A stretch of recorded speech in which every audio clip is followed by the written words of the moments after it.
This is Floss Weekly. I'm Doc Searls. This week, we have bonus co-hosts Katherine Druckman and Shawn Powers. Help me talk to Pietro di Caprio, who does VanillaOS. It's only 3 months old. It's a brand new operating system. It is immutable. It's a new thing. It truly matters. There's a lot of discussion around it, and that is coming up next. Podcasts you love. From people you trust. This is TWiT. This is Floss Weekly episode 725, recorded Wednesday, March 29th, 2023. VanillaOS on a stick. This episode of Floss Weekly is brought to you by Collide. That's Collide with a K. Collide is a device trust solution that ensures that if a device isn't secure, it can't access your apps. It's zero trust for Okta. Visit collide.com/floss and book a demo today. Hello again, everybody, everywhere on Earth. I am Doc Searls, and this is Floss Weekly. Joined this week by Katherine Druckman herself. There she is. Hello. And we have Shawn Powers coming in too at some point. So he disappeared. There he is. Then Shawn Powers. There's Shawn Powers. With his green hair and his green things. So both of you guys are eager to have this show. And Katherine, you met our guest Pietro at scale. Yeah, and walking around with an image of Shawn as well. It's somehow. true. Yeah, it's a great icebreaker. A reason around it's like, Shawn's head. I have somebody's head here. It's not Hamlet. What were you doing? What was that exactly? What was the purpose? What was the purpose of carrying Shawn's head? I'm not really sure how to answer that. I don't think there was a purpose. It was just fun. You know, Shawn couldn't make it, so we took a cardboard head version of him. It was flat Shawn. Flat Shawn, yeah. Yeah. Okay. So this is, I think we've covered enough of that. I want to jump into the show and introduce our guest. Is Pietro di Caprio, which I'm sure I will butcher his name to some degree. He's in Italy now, but they met at scale in Los Angeles. His little bio, he's interested in IT and software development. He says since youth, he's only 28. So as far as I'm concerned, he's still young. He's a full-time software developer in the fields of product safety and pharmaceutical serialization and tracking, which chain of custody kind of stuff. I used to have something to do with that in an earlier life. Passionate on FLOSS, Linux advocate and a Linux server user since more than 10 years ago. Founder of Fabricators. It's a company that wants to have a positive impact on people's lives, one software at a time, he says, especially VanillaOS, which is the focus of our show today. Welcome, Pietro. Hey. Wait, so you're in Turin? Where are you located? I'm currently in where I live here. I'm in Brescia. It's 1 hour east from Milan. Mm-hmm. And I'm Italian. I live in Italy. And indeed, I was in Pasadena for the scale, was 3 weeks ago, where I met Katherine, that I thanks very much for taking me here with you today. So how far are you from Verona? I was almost killed there driving the wrong way. Many years ago. Like 40 minutes, 45 minutes, something like that. Yeah. Depending where you want to go, of course, but something around 45 minutes, yeah. Yeah. So tell us a little bit about VanillaOS and how they got us here. Then I'll let my co-host jump all over you. Well, VanillaOS is a Linux distribution, basically. Particular thing is that it's an immutable distribution. Currently, in its first version released at the end of this December, so 3 months ago. Today is 29, so it's was 29th of December. Today is 29th March. It's 3 months basically. Based on Ubuntu with a custom immutability solution. There are a few things going on. We are already changing a lot for version 2.0 planned for somewhere in the next months. We are switching to a Debian as a base, so we are completely dropping Ubuntu. And there are a few reasons behind that. Consider that even today in its 1 point everything version, we have Ubuntu as a base, but there is nothing from Ubuntu. We remove every customization that Canonical made to GNOME. We remove every particular thing that is really Ubuntu. So any customization, any extension, any changes that Canonical makes to make Ubuntu, it's removed. We are using it as a base only for compatibility, reliability on everyday systems that users have in their home. So yeah, it's in short, in few words, it's a Linux distribution. Then there are a few extra stuff behind it that we are going to find out during this talk. So I'm pretty excited about this because Doc and Shawn and I were just talking to a mutual, very smart friend, and he made the comment that these types of Linux distributions, immutable distributions, are the future of Linux. And I thought, well, that's interesting. If somebody like that says something like that, I pay attention. And I wanted to hear from you. What do you think about that? Why? I'm curious, really, about your backstory. Like, what made you create the distribution in the first place? What problems were you trying to solve? Were you primarily focused on security, something else? Well, I'm happy someone made a comment like that. This makes me really happy. I hope to make it a truth. I mean, I don't hide from you that this is what we have in mind, me and Mirko. Mirko is the main founder of VanillaOS. And indeed, VanillaOS is not from myself. VanillaOS is from Mirko, with Luca, that is the creator of DistroBox, that is a core part of VanillaOS. The story behind this is that Mirko is a huge fan of Fedora Silverblue. It's an old user of Chromebooks. So as a user of such kind of systems, of such kind of distributions, he always had issues with all of them for different reasons. One time was for the immutability, one time was for availability of packages, one time was for compatibility with the systems, even just talking about drivers. So as developers, as people that love to be on Linux daily and work with it, basically there was a common opinion about a common user. If you take a random user and you want to give that user a solution, you don't have a standard one. You don't have something that really cares about the user experience, about not needing to know really anything about Linux and everything that is not Windows or Macintosh.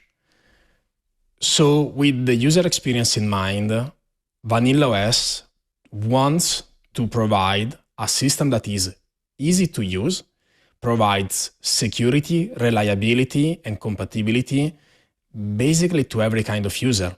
That is a newbie that runs Linux for the first time, or is a developer or an expert that needs more powerful options or, I don't know, tools, systems that allow them to work in different manners without switching.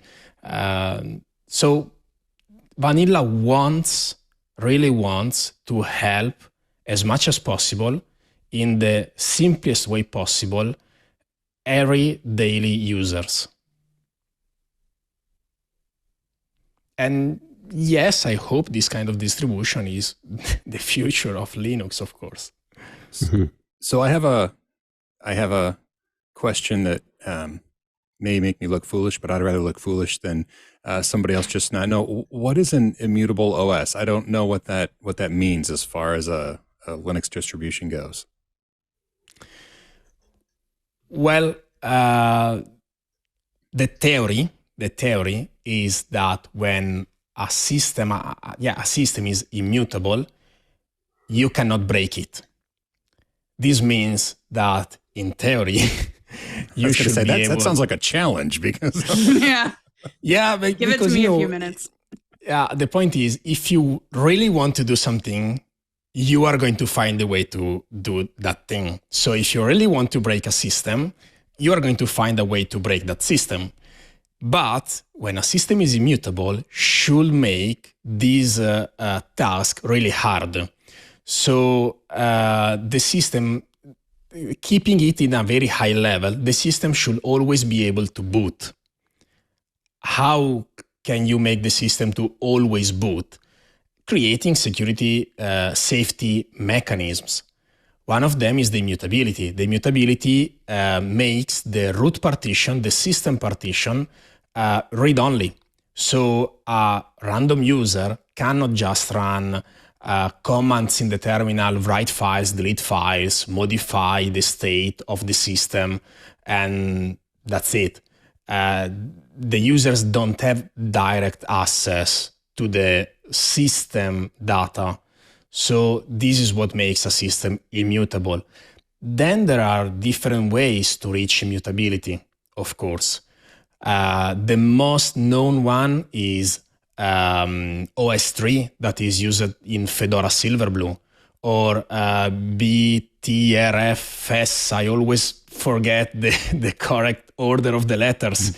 That is an entire file system that brings overlays and a lot of stuff that makes, I don't want to say easy because it's not easy, but allows you to create states of the system, so you can go forward and back between states. But indeed, you cannot write directly in the root partition on the system.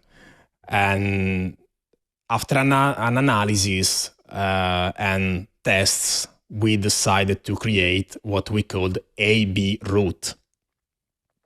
So stop me when you want, because otherwise I just go on adding information and stuff. I don't want to create like a confusion or whatever, because well, I think we all have a lot of questions based on what's happening in the back channel. I think so. The way you're presenting it, it sounds like you are thinking in terms of desktop users, end users, having an easy environment on the desktop. But I wonder if you could speak a little bit about the benefits to developers, or the benefits for, including vanilla in your container image, and the benefits for having a consistent base OS, something like that. Well, we have to split two topics. One is the benefit indeed of having a stable system, something that as a developer you can rely on. I every day run different softwares, both written by me, that are probably the most dangerous ones, and from third parties that are tools I use to develop. So since I develop as my job, it is my job to develop, I need to be sure that if this evening I turn off my PC and tomorrow I turn it on again, it works. If I install something that I need to develop, to test, or even just to play with it, I must be sure to have an easy recovery point. How can I do that?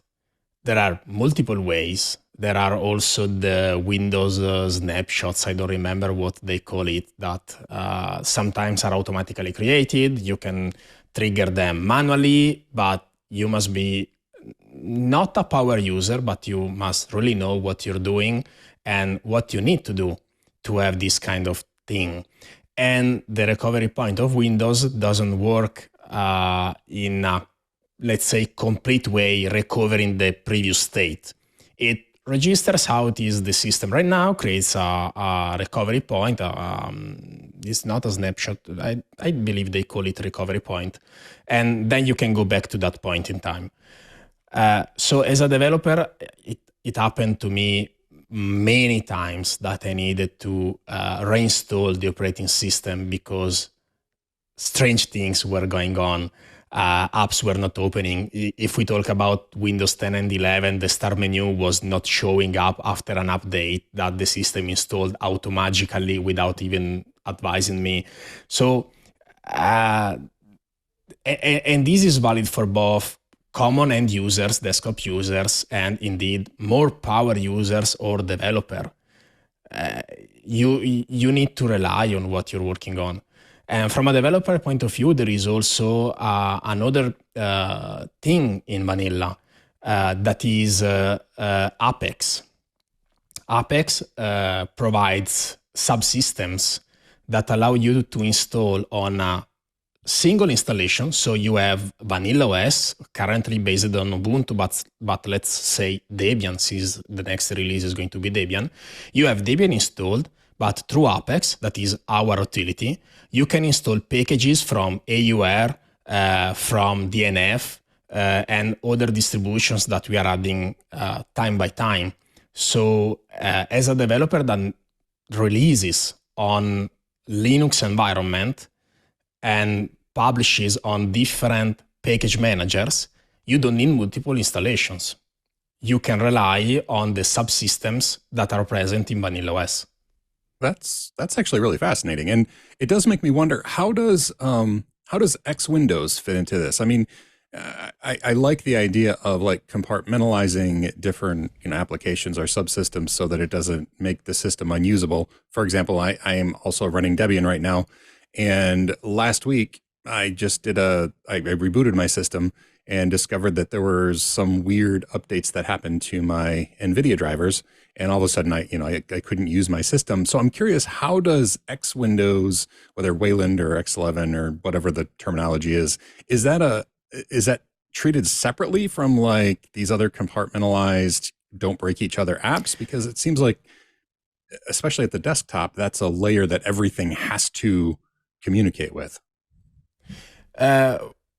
Well, yeah, it is the graphics server, whatever you use. Our default is Wayland, but you can switch to X11. It's installed on the root system. It's installed on our file system, on our Debian. When you install on the subsystems, those are containers that are run through DistroBox. Luca, the creator of DistroBox, is one of the founders of VanillaOS. So there has been a development, and from this development, Apex was born to have those containers running in the background, still having direct access to the apps, whatever they are, installed on those containers, directly in the host system. So they see each other. The host system is exposed, the home partition is exposed to the container. So you may install whatever you want. I do a step back. In VanillaOS, you don't have access to the sudo command or the apt command. If you try them, they are command not found. You cannot install directly from apt. You have to use Apex. The syntax is apx, install whatever package you want, press enter, and this is installed in the default container that, since it's Debian-based, the default container is going to be Debian-based. If you add the flag --AUR, this is going to be installed in the Arch container because you explicitly said, I want it from AUR. At the end of every installation, you have the question, do you want a desktop entry for this? You answer yes, and you go, we have GNOME actually, you go in the activity view and you have your app here.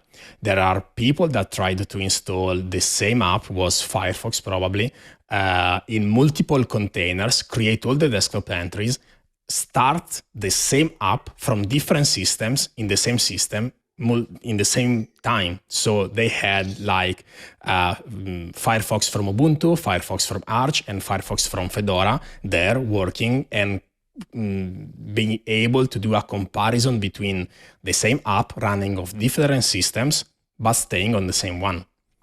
So you are really free to work how you prefer. You don't really need to change your usual way to work. You don't really need to learn new stuff. Also because we discourage users from installing stuff from the terminal. We discourage users from copy-pasting commands from Google. We are lover of Flatpak. GNOME software is patched to show you Flatpak as default option. Anyway, there is when you install VanillaOS, and the first time you start up VanillaOS after installation, there is what we call the first setup. The first setup helps users to make choices. One of them is, do you want Flatpak support? That is by default flagged as yes. And as an end user, you don't need to really know what is Flatpak, how to install it, what to do. Basically, in this first setup, you can also do just next, leave our default options, and you are basically ready to go. You open GNOME software, you already have Flatpaks there, and you install whatever you prefer without really knowing that is coming from Flatpak. And other options you have in the first setup is for NVIDIA proprietary drivers that are a benefit for most users. Of course, checking if you have an NVIDIA card. If we see an NVIDIA card in your system, we prompt you for proprietary drivers. You can still enable support to app images and just go next. Everything is handled in the background. As an end user, you don't need to know in advance what you need to do in the system. Okay, this is the questions are piling up in the back channels. But first and we're going to get to some, but first I have to let everybody know that this episode of Floss Weekly is brought to you by Collide. That's Collide with a K. Collide is a device trust solution that ensures unsecured devices can't access your apps. Collide is a big news. If you're an Okta user, Collide can get your entire fleet to 100% compliance. Collide patches one of the major holes in zero trust architecture, device compliance. Think about it. Your identity provider only lets known devices log into apps, but just because a device is known doesn't mean it's in a secure state. In fact, plenty of the devices in your fleet probably shouldn't be trusted. Maybe they're running on out-of-date OS versions, or maybe they've got unencrypted credentials lying around. If a device isn't compliant or isn't running the Collide agent, it can't access the organization's SaaS apps or other resources. The device user can't log into your company's cloud apps until they fix the problem on their end. It's that simple. For example, a device will be blocked if an employee doesn't have an up-to-date browser.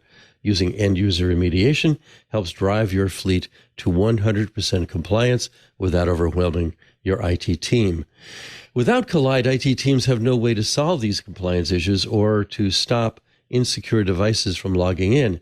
With Collide, you can set and enforce compliance across your entire fleet, Mac, Windows, and Linux. Collide is unique in that it makes device compliance part of the authentication process. When a user logs in with Okta, Collide alerts them to compliance issues and prevents unsecured devices from logging in. It's security you can feel good about because Collide puts transparency and respect for users at the center of their product. To sum it up, Collide's method means fewer support tickets, less frustration, and most importantly, 100% fleet compliance. Visit collide.com/floss to learn more or book a demo. That's KOLIDE.com/floss. Okay, Pietro, we have actually a couple of questions together because more has been said here, have scrolled off. Okay, one is, so this is kind of positioning stuff. There are a zillion distributions already out there, and I think it's amazing to me that more keep coming along. And you've got one of them. And so one question is it a replacement for CoreOS? And sort of related is somebody in the back channel says, we have this already. with Linux Mint for noobs and Arch Linux for power users. So there's some niche you're trying to fit into that's none of those. So tell me how when you're selling it to somebody who says, I'm already looking at Mint or Arch or whatever, or CoreOS or whatever the others are. I've already heard that question. It's a bit hard to provide a final answer, because indeed VanillaOS can be the solution for multiple purposes. There are also been at scale users that explain me their need, their daily usage, and I was the first one to tell them VanillaOS is not for you. Because was a so high level usage, in meaning as expertise.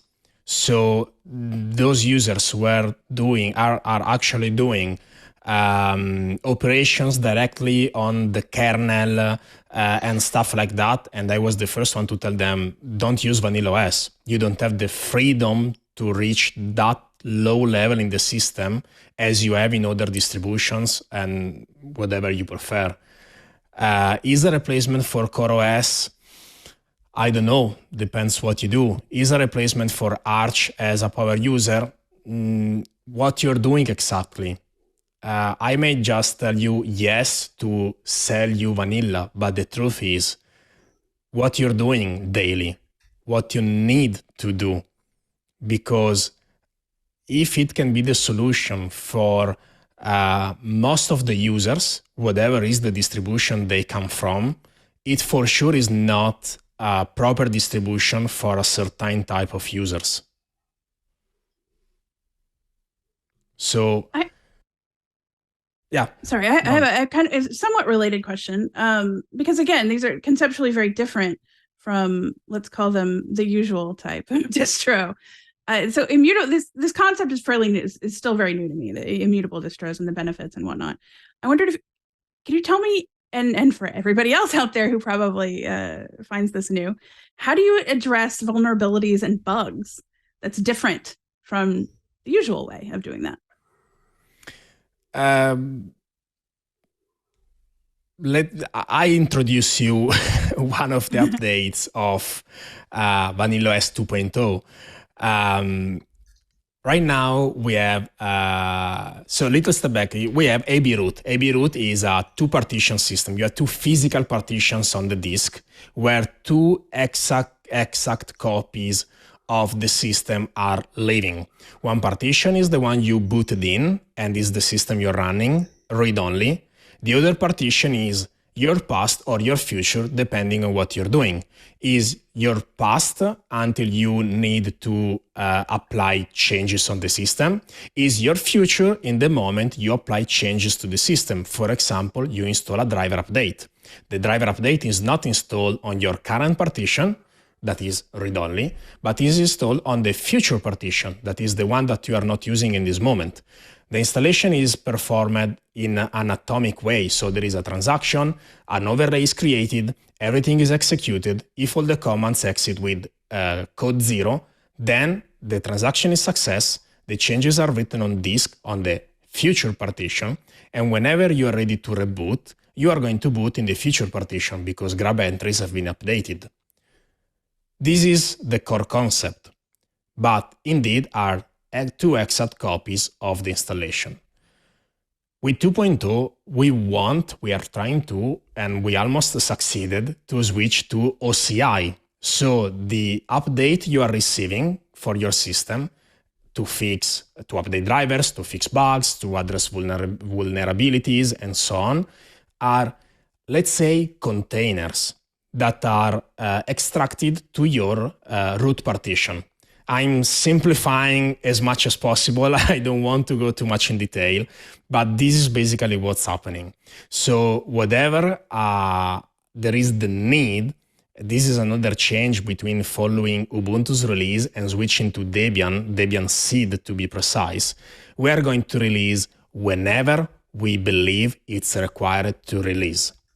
And with this OCI system, we are providing you, indeed from Docker Hub or our hub we are going to run, I don't know yet, an update of the image of the system. And you are going to receive it and installed in the AB root style. So there is a transaction. If everything goes successfully, is written on disk. When you, user, are ready to reboot, at next reboot, you will find your system updated. For any reason you are not happy with the update, you just simply reboot and select the previous partition. So you are back before the changes that you don't like. You may not like them because something changed, because some problem rises up even if the installation was successful. It can be whatever reason you have. You simply reboot back to the previous state. And you may force another update or install other stuff. This is going to be handled, replacing the content of the partition, having the installation you don't like anymore, let's say like that. And about updates, I'm picking what Shawn said earlier about powering on the system and finding changes that he didn't like. This is where VSO, the vanilla system operator, enters the game. We changed how we update the system. Most of the systems use PageKit. PageKit, it's used in Debian, Ubuntu, and many other distributions. This is checking for updates. It's downloading updates, is pre-installing updates.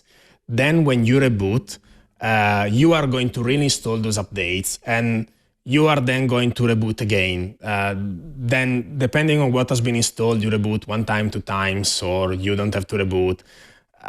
It's really a little mess. So VSO, what does is checks weekly or monthly. You can select it in the options. If there are updates. If there are updates, then it checks. Is the computer in a condition where I can download and install the updates? How is this check done? What's the network status? What's the CPU load? What's the RAM load? What's the user, the average user? I'm on a laptop, okay. I'm on battery, I'm on power cable. What's the condition? Can I download the updates right now and install them right now? Yes, I'm in the condition. So the updates are downloaded, are installed in the background with the AB root transaction in the future partition. The next time you reboot, because you wanted to reboot, you have the already updated system.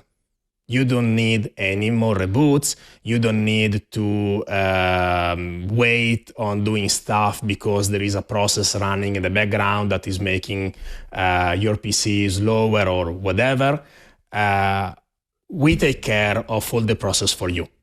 And we want that you reboot only once, the next time you want. That sounds massively appealing. So I have another question from kind of the back channel. So there are a handful, let's say, of immutable distros available right now. What do you see happening in the future? Let's say 5 years down the road. Do you think there will be a lot more of these types of distros, or do you see maybe convergence into a couple of base images plus some customizations? Do you see working together, or do you see this just kind of blowing up into a whole new ecosystem? Hard to say. For sure, what is clear right now is that there are many distributions out there that are migrating to immutability and immutability-like systems. And there are already distributions that cloned our repositories, removed the credits, and published a new distribution. So I don't know. Things are moving on. People is day by day more interested in this immutability thing, whatever it is. It's interested in having a more reliable distribution, whatever is the method. And today the method looks to be immutability. Tomorrow, I don't know. What I know is that we, as VanillaOS, release everything open source on our GitHub organization. on our GitHub organization, there is only one private repository that is an old repository of internal notes, internal meetings, whatever. So everything it's open. AB root it's open, VSO it's open, Apex it's open. All the customization made in DistroBox to work in this way are open. We encourage other developers to join the project if they want, if they believe in what we believe, or make their own version, even using our stuff. We are happy if the community, and I don't mean only our community, but the Linux community, moves on user experience and providing reliable solutions to end users. And I don't hide that we also see a future for VanillaOS in the server environment, because with the changes we are performing, we are going to release also a desktop-less version that can provide you immutability on servers. So who knows? Wow. So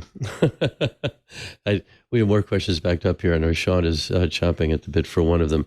But first, I have to let everybody know that joining Club TWiT is another great way to support our network here. As a member, you'll get access to ad-free versions of all the shows on TWiT, as well as other great benefits. There's a bonus TWiT Plus feed, which includes footage and discussions that didn't make the final show edit, as well as bonus shows we started, such as Hands on Mac, Hands on Windows, Ask Me Anything, since fireside chats with some of your favorite TWiT guests and co-hosts. As FLOSS Weekly listeners, you might be interested in checking out, you should be interested in checking out another Club TWiT exclusive show, the Untitled Linux Show, hosted by Jonathan Bennett. So sign up and join Club TWiT for just $7 a month. Head over to twit.tv/clubtwit and join today. We thank you for your support. So Shawn. Yeah. So I have to admit, I thought, it's going to be a show about, one more distribution, but this is kind of a drastic departure from a traditional, like, this is another distribution based on Ubuntu or whatever. I mean, the amount of things that are integrated, like being able to compartmentalize or containerize or whatever you want to call it, things from various distributions, even ones that aren't, directly Debian based or Ubuntu based. Fascinating. So I'm curious, what are some of the frustrations that a Linux user who wants to try, vanilla out, what would some of the frustrations be? I mean, you mentioned, the potential to have to reboot a bunch of things, but that's not for everything. It's not everything you do. I need to reboot 3 times. But what are some of the frustrations or the issues that you hope to be able to make a little smoother for people, yourself especially? I mean, this is something you use. So what are some of your pain points? Well, one big example, we have to split this question for my mom, for example, that needs nothing, and my community members that are more power users and need something more. What if I want updated packages, Arch style, but I still want to be sure I don't break my system? What if I want an app from a store, a package manager, that the developer chosen or didn't want, whatever, to do not publish on a different package manager? So it's difficult to say one specific thing, like it's difficult to say many things. In my scenario is I have the containers with different development environments, and I can access the single environment.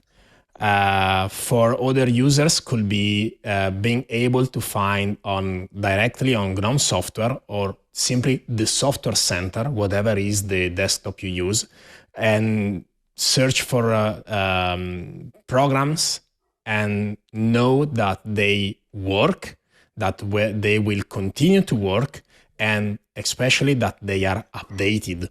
because then the problem of selecting a specific package manager is how often the packages, whatever they are updated by the maintainers. How many packages are published only on one, let's say, one repository type, one store, one manager by the creator that then relies on community maintainers to keep the other channels updated. And that's already a frustration with an Ubuntu user, right? You have the apt repositories and the Snap store, whatever the Snap thing is called. And in general, I tend to, because I'm old, I tend to install things from the apt repository. But often I have to look and say, okay, well, which one has been updated more recently, which has, the more recent stuff. Does that kind of multiply when you're looking at, if you can install a package from, the Arch repositories or from Fedora or from, Debian's app repositories or Flatpak, I assume, or, oh my goodness. You said that you can enable and disable things, but what if somebody has all of them enabled? Do they just have to pick and for this package I'm using Flatpak, for that package I'm using, Arch and all that stuff. This is a cheesy metaphor, but is the juice worth the squeeze? All of the, maintaining all of those various ways, is it worth it, or is it, or would you rather just see we only support doing this because otherwise it's just, more work for ourselves for very little benefit? Well, if you are wondering yourself where you should take the package, means you are not a newbie. You Fair. Already know what you're talking about. So the newbie opens the Software Center, searches programs that are proposed as Flatpak, because during the first setup, just press next without knowing nothing. And this is the way, period. Then you learn something more, you find out the subsystems, or you come from a different distribution and you look, how can I do DNF install blah, blah, blah on this system, Ubuntu, Vanilla, Debian, whatever. You can't use DNF, you must use apt or whatever. So you are already learning more and more, and one day you will know how to select. But in the meantime, you just install from the Software Center or via apt that is replaced via apx, because you are not going to use apt, you're not going to use DNF, you're going to do apt install whatever. And this is going to be installed like apt until you declare the flags for DNF, for AUR, for void Linux subsystem, and so on. You can also use Nix scripts if you want, but then you are on another level. You're not anymore a common user. From our side, to keep all those channels available, it's not much effort along the run. So once we added the support, it's there and it's difficult. It is going to be changed or need a lot of maintenance, because it's a matter of supporting a different subsystem basically. And once it's there, it's managed by DistroBox. So as I was saying previously, if you're a newbie, you install next, and you are fine. You are free to go. If you are shown and you know the difference between the package managers, the difference between this is most updated, this is most outdated, this is unstable, because how many times on Arch you install stuff that is released without testing, for example. So when you know this kind of stuff, you already know where to take things.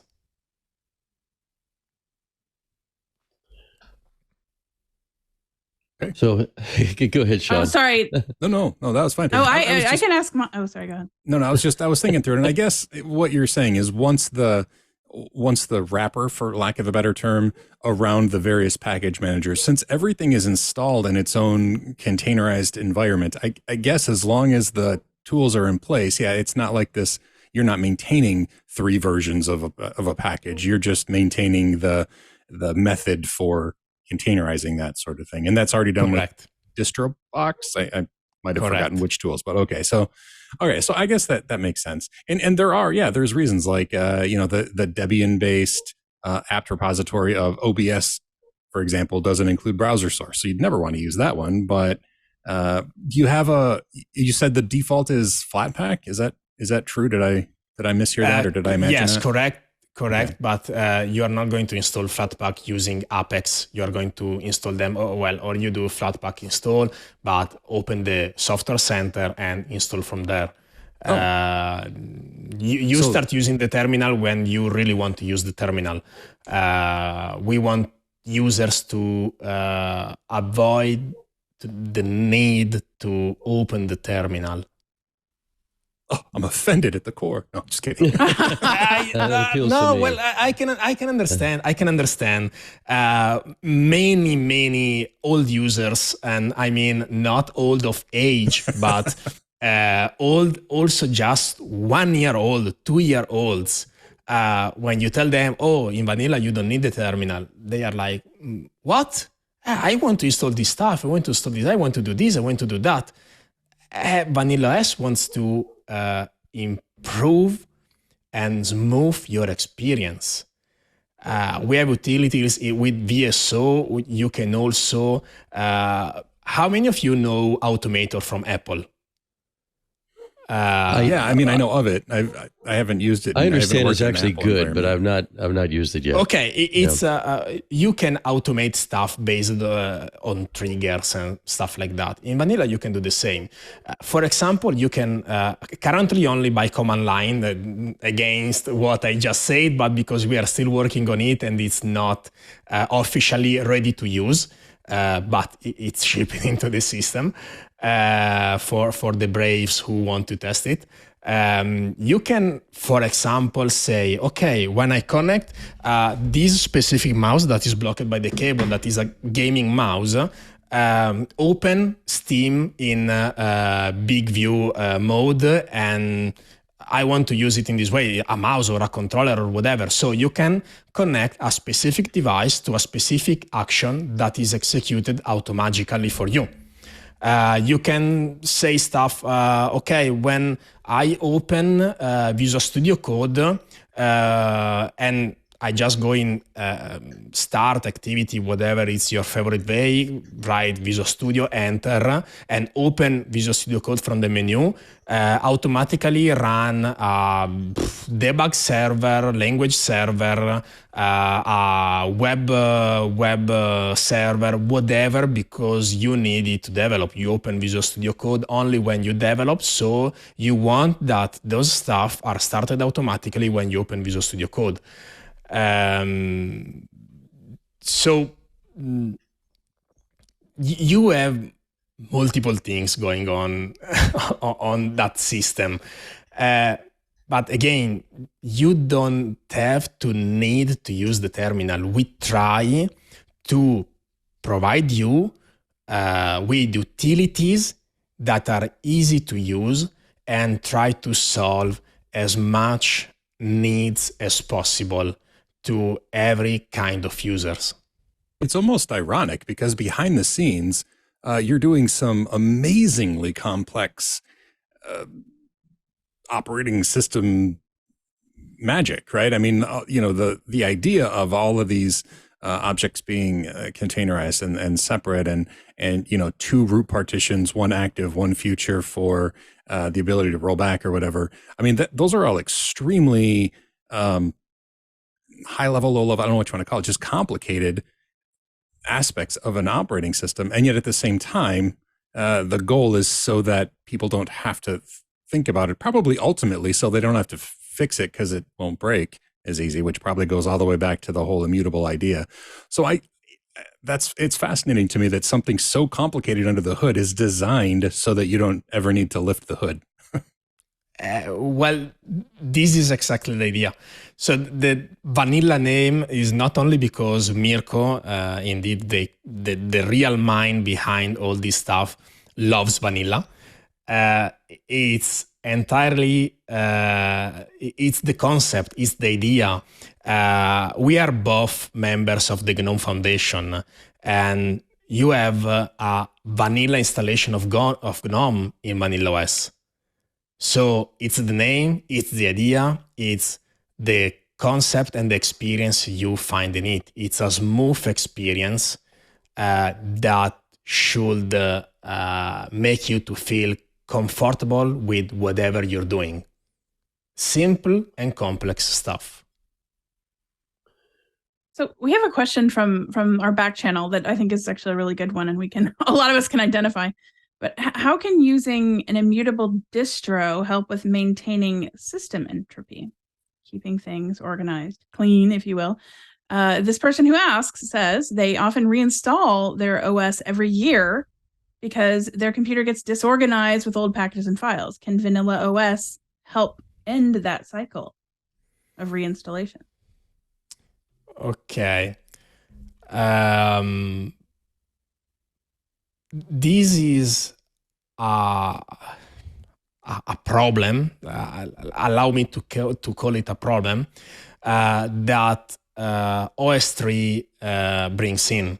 So over time, you have those overlays that are OS3 is a Git-like. So you have commits and you have layers. So over time, you have many of them. As a user, you can choose to drop the oldest. You can choose to merge together multiple layers. You can do things. But as a user, whether you are a newbie, a developer, or an expert, is not something that happens automatically. In VanillaOS, thanks to both the idea behind AB root and the concept of keeping things simple, you have only two states. And this may be a plus or maybe a minus in depending on what you do of indeed having only two states. But having only those two states, you have only two copies of your root partition, and that's it. You don't keep the old stuff, dirty stuff, however you want to call it, over time. You have one state more than what you're using. So in 1 year from today, you are still going to have the current state and the past or future state, depending on what you're doing. So I'm wondering, as we're getting down toward the end of the show, we're not quite there. What are there any verticals this appeals to? It seems to me, like I look at the back channel, so people say, "Well, I love the command line interface. I want to live in a terminal all the time," and you're trying to keep people off the terminal because so you have a kind of very broad niche here.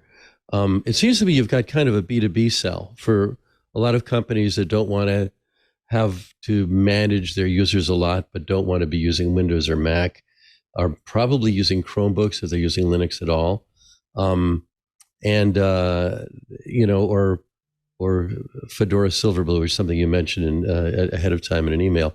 So I'm wondering if you're seeing uptake. Actually, I'm interested about uptake in general. Like, who among outside of your immediate circle is chomping onto this and wanting it, and what surprises might be in there as well.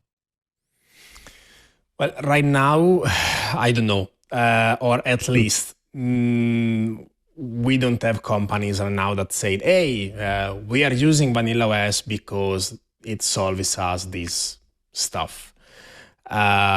We hope it can be a solution for the scenario you mentioned about not having Windows machines, providing users a different system that may be Linux instead of a Chromebook, but still being able of easily manage them and provide a safe environment for the user.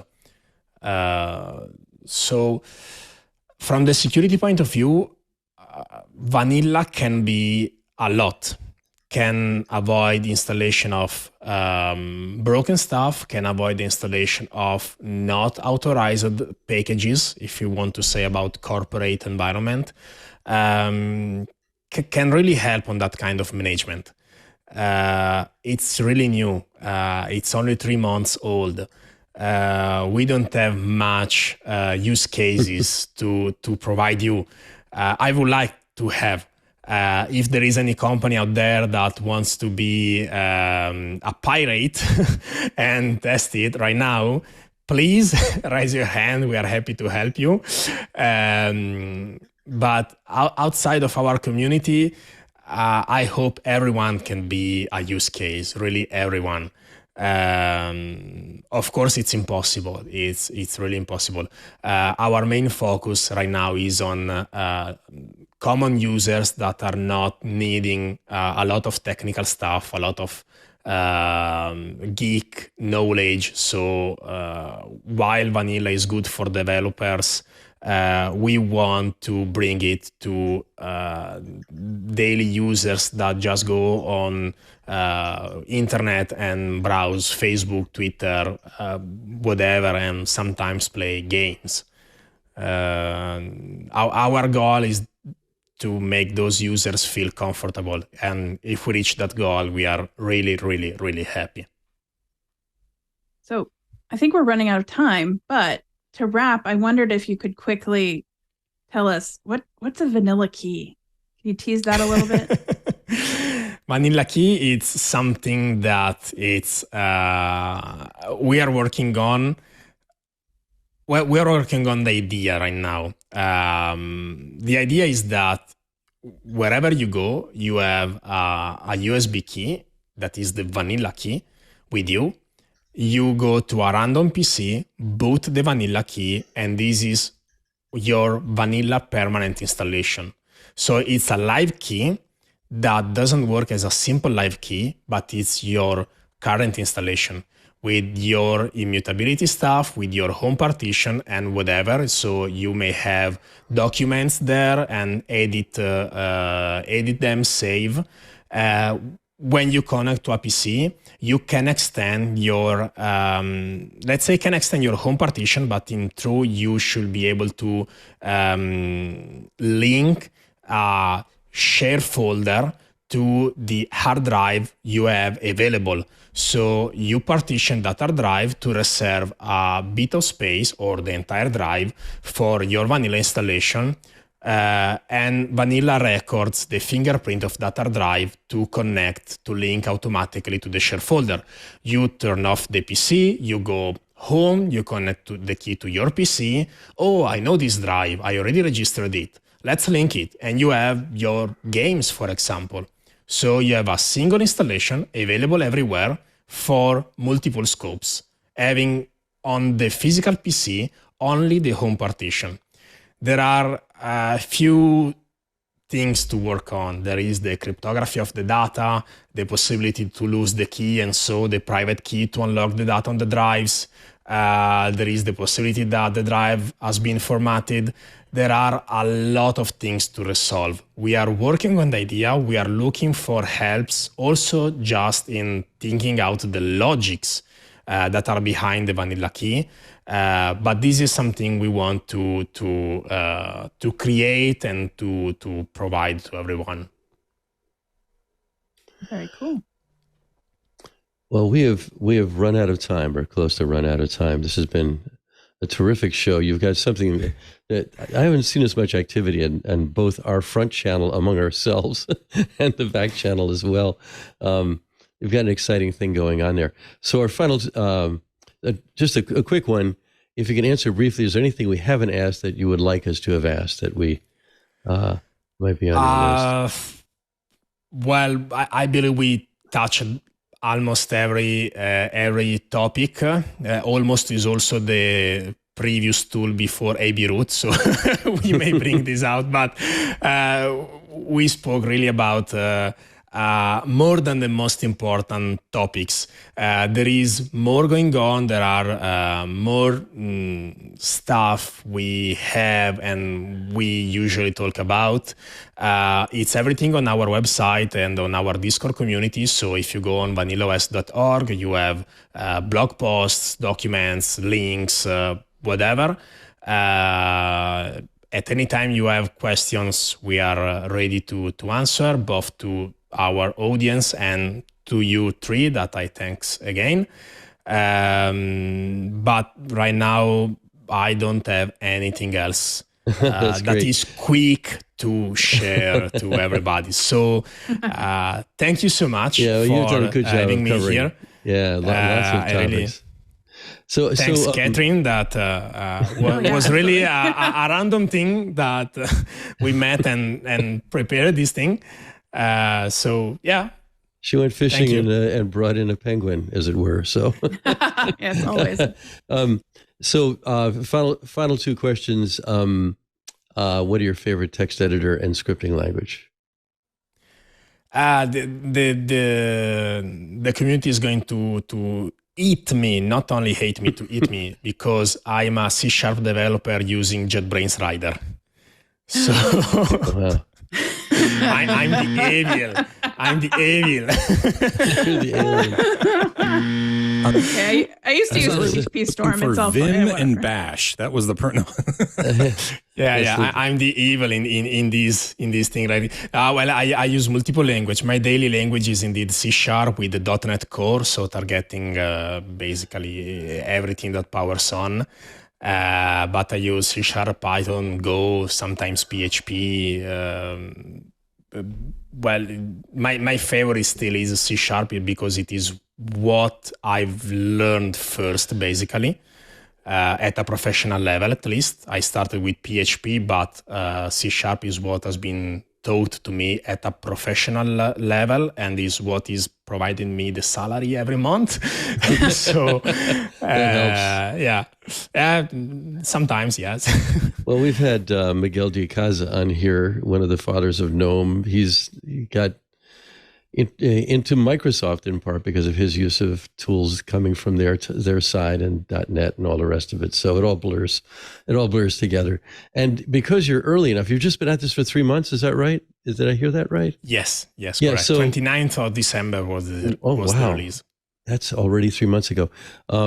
We are going to have you back. We say that to pretty much everybody, but you've got something that's so new and hot. I think that this immutable idea, especially since Kyle Rankin came in, he runs Purism. He's the CEO of Purism, so he's not a lightweight at all, as well as an old colleague of ours. So thanks so much for being on the show. Thank you so much. Thank you. Really appreciate that. So guys, we had a lot of back and forth going over. Yeah, that was great. Yeah. What we might want to ask. Yeah, I'm curious. Yeah, I'm curious to hear more about the automation stuff, to be honest. So, if we have him back, I'm curious what exactly he was talking about. If that was an existing system, if that was something specific to vanilla. Yeah, that was fascinating to me. Yeah, it's interesting you mentioned Automator. I've been told by people who are deep in the Mac world that that's one of the best programs that Apple has and nobody knows about it. It's just called Automator. And it's scripting. It used to be AppleScript, I guess. Maybe they just rebranded that. But a way to deal with repetitive tasks. And I guess that's their way of helping people that don't want to go down into the command line, or they don't want you to go down into the command line. And it can be triggered, by events. I think that's the big issue with the Automator is it's event triggered. So you can, have something happen based on something else happening. So I think I'm going to install it and try it out before we talk to him again. So. Fair enough. Yeah. Oh, that's a good idea. Give it a test run. Kick the tires. I should use it on the new Linux box I don't have yet. So, getting boxes coming into here. So we have both of you. This is actually Katherine's co-show this time around. Yeah, but if Shawn's online, you got to pull him in. I'll let you plug first, Katherine. Oh, sure. Let's see. What do I have to plug? I think we have the other. Oh, well, yes. Earlier this year, I launched a podcast. Oh, this is on the screen. We have Reality 2.0, which Doc and I do when we're not doing this show. And we talk about different stuff. I hope you'll join us for that. I also launched another podcast, Open at Intel. I hope you'll check that out. We talk about a lot of open sourcey things. Lately, it has been security. Open source security. So check it out, please. And you can find me on Mastodon and Twitter. And if you have any questions or feedback. And Shawn. Same as always for me. I'm doing all the things. YouTube, I guess, is the place I'd like to be spending more time. But just Shawn Powers, and you get a zillion things on YouTube. Yeah, pick your poison. What do you want to see me do? I'll dance for you. I actually ran into in Chicago somebody who's my wife has a vast coterie of Irish relatives in Chicago, and one of them, or a relative there, was from your town, Petoskey, and so I looked you up on a phone, or had them look up on the phone, and there was like so much stuff. So you're good stuff, bad stuff. I'm a little bit worried now. It's all good stuff. It's all good stuff. Okay. So thanks a lot for being on here. Next week, this is great. And thanks to Jonathan too in the back channel, who didn't get in the front channel here because you jumped in ahead of him, and we have room for 4. That's it. So next week we have the return of Paula Hunter of Mojo Loop. Much has been happening in Mojo Loop since we had her on before, and she was a great guest. So that is coming up next week. And until then, I'm Doc Searls. This is Floss Weekly, and we'll see you then. Hey, I know you're super busy, so I won't keep you long, but I wanted to tell you about a show here on the TWiT network called Tech News Weekly. You are a busy person, and during your week, you may want to learn about all the tech news that's fit to, say, not print, here on TWiT. It's Tech News Weekly. Me, Micah Sargent, my co-host, Jason Howell. We talk to and about the people making and breaking the tech news, and we love the opportunity to get to share those stories with you and let the people who wrote them or broke them share them as well. So I hope you check it out every Thursday right here on TWiT.